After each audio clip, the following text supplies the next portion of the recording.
guys, it is artichoke season. Well, actually here in California, did you know that artichokes are grown pretty much year-round? So that means it's pretty easy for all of us to get artichokes anytime we want. Now, if you've never cooked with artichokes before, I promise it is not that scary. I know I was intimidated the very first time I cooked with artichokes because there was trimming involved and removing chokes, but really let's pare it back, go to the basics, and steam the artichokes. That's really the simplest and one of the most delicious ways to enjoy them. And I'm gonna show you an easy way to do it in your microwave.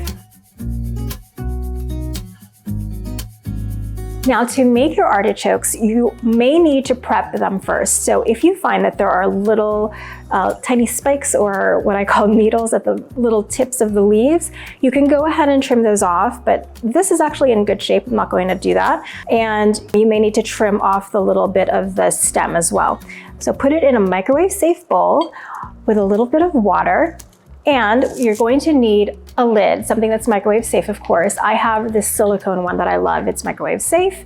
It's very easy. I can seal like that and it's not gonna go anywhere. If you have something like that, great. If not, you can go ahead and use saran wrap. And that's it. You pop it into the microwave and you cook it for about 5 to 7 minutes. It's going to depend on two things: the power of your microwave and of course the size of your artichoke. They come in different sizes, right? So check it at that point. If you need a little extra time, go ahead and add an extra minute or two until they're nice and steamed. And then that's it, steamed artichokes in the microwave. It doesn't get any easier than that. It's ready for your favorite dipping sauces. So I hope you give this a try and enjoy.